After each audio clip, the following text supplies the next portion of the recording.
Hello, thriving therapist. How are you? It's great to see you back here for our weekly now Thriving Therapist Facebook Live sessions. Today's topic is all about referral relationships. But before we dive into our mini workshop today on this topic, I just wanted to take this opportunity to say how much I appreciate this community, how much I love the energy in this group. The engagement is like off the charts. Every time I look at my phone, there's like 1,000 notifications from you guys. So I just can't tell you how much joy it brings me to see this page grow to this size and have this much collaboration and this much engagement and this much support. But with that, I also want to say that I run this page like I run my practice. And I like to create a very safe container. And I want to be able to make sure that all therapists who come here feel that it's a really safe space to show up and ask questions, some questions that are really courageous to ask, some that require a tremendous amount of vulnerability. I mean, to step in front of 7,200 people from across the globe and share a question that is kind of private or personal, or that you might be afraid that people might make fun of you or jump to conclusions, takes a lot of courage. So I've seen a couple things in the last few days from some really brave members who are putting themselves out there, asking really important but sometimes intimate questions that we want to be sure that we leave lots of room for healthy collaboration, healthy discussion, and we don't want to shut anyone down by jumping to any conclusions, or what I say always with my clients is like never function from assumption. So we have to be sure that we're not assuming context or we're assuming intent. We want to be really open and supportive. So if you're not sure about the original poster's question or comment, or even a comment in a thread, just do what we all tell our clients to do, which is pause before you engage, pause before you react. So just wanted to bring that to your attention. And again, thank you guys for being such an amazing community. I feel really honored to hold space for this huge group of amazing therapists from across the globe. I'm learning something new from this page every day, and I hope that you are too. So without further ado, let's dive into the topic of today's session, which is all about building your referral network. I know that a lot of therapists spend a lot of money on Google ads. They spend a lot of money on building a beautiful website, which is really important. But they spend a lot of money on marketing and advertising, and that is not necessary. So when you think about your startup cost, you really want to think about it in terms of an investment of time. And when I think about when I started my private practice many years ago, I didn't have a lot of extra money at the time. In fact, I was very tight on money at the time, and I was very scared that I wasn't going to be able to make it work or pay back my student loans or, support my family. And I'm glad I stuck with it, because now I am making a very generous salary and I'm feeling really good about where I am professionally. But in the beginning, I had nothing really except kind of a dream of what I wanted to create. And what I did was beat the bushes for my referrals. I worked really super hard to try to shake out every referral possibility that I could by being very marketing forward, very savvy with my approach. And I want to teach you a couple things that really worked well for me, and I want to also talk about things that don't work at all, or I think are kind of a waste of time and money. So as you can tell throughout this month, if you guys have looked back into the units tab, you'll see that every Thursday we've been doing these Facebook Live sessions. I'm going to try to continue this on a regular basis to try to show up for you guys every Thursday afternoon, and I will always put them into the units tab, so if you want to go back and watch them later, you can. But you'll see that each of these this month are kind of building on the next. So if you understand how to do your marketing and you understand how to define your niche or your niche specialty, then you will also understand how and where to find your referrals, right? So each of these kind of builds on the next. If you don't really know who you want to serve, then you don't know where to find them. Then you don't really know, where to target your perfect referral sources. So that would be really important for you to narrow that down so that you know exactly where you're going to develop those relationships. So for example, you guys might have heard me tell this story in previous Facebook Live sessions, and I think I even wrote it out in a post one time on the page.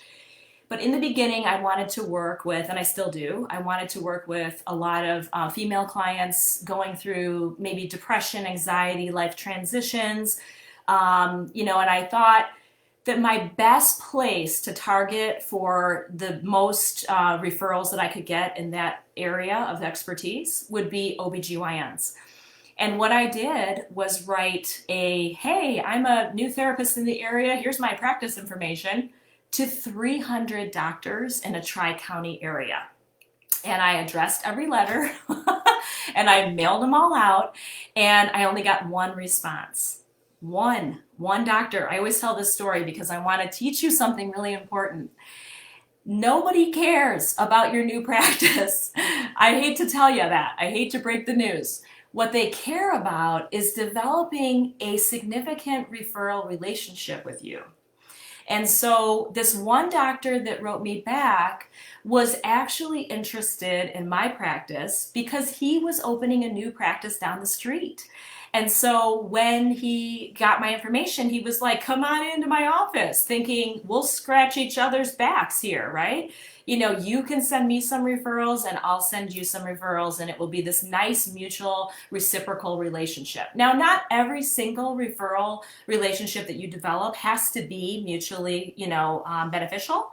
But when you're starting out and you're looking for those connections, it's always important at least to highlight what it is that you're going to do that might make their job easier, right? So when you think about why would someone want to refer to you?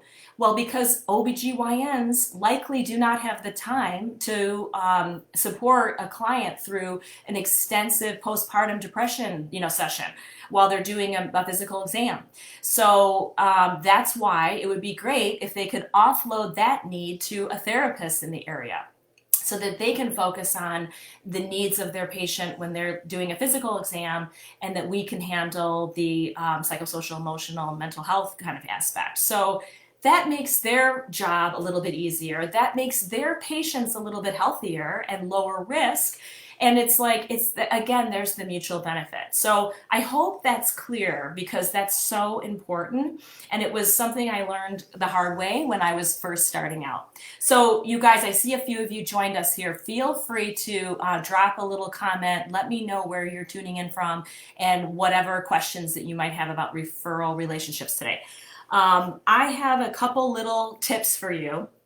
And I think the most important thing, I guess, today to remember is that you're building not only a place to drop your information, to drop your cards, to drop your rack cards, but you're building a relationship with this referral source. And what that means is more than just how can you mutually benefit one another, but think about it this way. When you follow those physicians on LinkedIn or on social media, or when you see a conference that they might be interested in being a speaker for, or you get to know what their interests are by what they're posting on their social media pages, and you comment and you like and you share those kinds of things, they start to see you. And so even like the LinkedIn connections, I know people don't often use LinkedIn. It's not always, the place for therapists to try to build their practice, but I always recommend that you have an active LinkedIn profile, just because the professional networking opportunities are really great there. And it's good to start looking at what your referral sources or the places that you'd like to have some referrals coming from would be doing, and what are they promoting. And when you start messaging and you start liking and commenting and sharing, and you start becoming very active with whatever their interest is, then they start to notice you. And then when you're posting things, you've caught their eye. And so it does become something where they start to see you, and it requires a little bit of time and investment, but I do feel like it is worth it. I used to do that a lot with that OBGYN that I mentioned when he was offering some sort of new form of treatment, or when he was trying to say, our office now has these hours, or we provide this service now, or whatever it was, we're taking a new insurance. I would always be sure that I was like quick to kind of like those posts and talk about how important that was and share some enthusiasm for what they were invested in. So when you're building that relationship and you're giving them, a chance to see you, you will remain at the top of their mind. And I'll tell you, I have a pretty busy full caseload here in Grosse Pointe. I get a lot of people sending me their business cards and their information. Sometimes people send me a little rack card or something for referrals, that I could be providing referrals to other therapists. People want that business. But most of them, if I've never heard of these people, if I've never seen them before, if I have no touch point with them whatsoever, I might not even open the letter, or I look at it and it doesn't really stick. It doesn't hit my radar. So it's really important, I think, that we formulate some sort of relationship. Now, if somebody reached out to me, or if they saw my business Facebook page and they said, hey, I love that blog that you just shared, or wow, that was a great article, or whatever it might be, they're building some sort of recognition in my sphere of awareness, right? And then I'm like, who is Mary Smith? She keeps writing on my page, or she keeps sharing things, or she keeps talking about this or that, or my blog, or whatever it might be. And I find that that's really helpful. And so that way, then when she writes me again and says, hey, I just wanted to let you know, I've got some business cards here. I am taking new referrals. I'm in your neighborhood or area. Here's my area of expertise. I noticed that this is not one of your areas of expertise. So if you have any people that you want to refer to, feel free to send them my way. I have the ability to take people in the evenings or on weekends or whatever it is. If they're giving me a little more details there, then I find that to be very helpful. And then that way I'm building this really nice awareness of that referral source. So I hope that's clear. So thinking about using your network too is another tip I wanted to share, because think about it. Think of every single person who's in your network right now. So think of all the people that you have personal relationships with. Think of all your neighbors. Think of all the people that you have business relationships with in your community. And then think of one ripple out from that. Okay, so if you think of your friends, then think of maybe their significant others. And then think of where they work. And think of, your neighbors. And then think of where they work. And think of kind of like your sphere here of all the people. There could be hundreds of people in this network sphere. Now think of maybe 5 that might really benefit from knowing that you have a private practice. Could be a teacher. It could be a doctor. It could be someone who's a school counselor. Could be somebody working at a hospital. It could be all kinds of different, roles. Could be an HR person. I mean, think about it. You probably have a lot of people who are already in your existing network that you're not even thinking about making a referral relationship with. But I don't want you to overlook that, because you already have laid the groundwork of having some touch point with that person. They're not a total stranger to you. So if I knew that my neighbor had a psychiatry practice or something, and I was looking for someone to refer to for med management for my patients, I would never think twice about, sending them to see this person. Of course, I would make sure that that practice was up to my standards, and I, thought it was a reputable place to send my clients to. But I would definitely think of that person first. So when you think about building these relationships, I can't emphasize enough how important it is to focus on that relationship building. This is what great people in sales do. People who are very successful in sales are focused on the relationship. They're not focused on the sale. They're focused on serving the relationship, right? There's a difference. So I just wanted to give you a couple little nuggets. And of course, my online course is coming out next Tuesday, September 22nd. And if you wanted more tips on marketing and you want more tips on building your referral relationships, or if you need forms to get your practice up and rolling, all the forms are included in this course, so you can download them and just get rolling right away. If you need to understand how to prevent burnout as a therapist and how we thrive as therapists by establishing really healthy boundaries and by maintaining impeccable self-care practices and by understanding how we set our financial goals and achieve those goals, then this course will walk you through everything you need to know from the legal liability end, all the little details on your tax ID number and all those little pieces.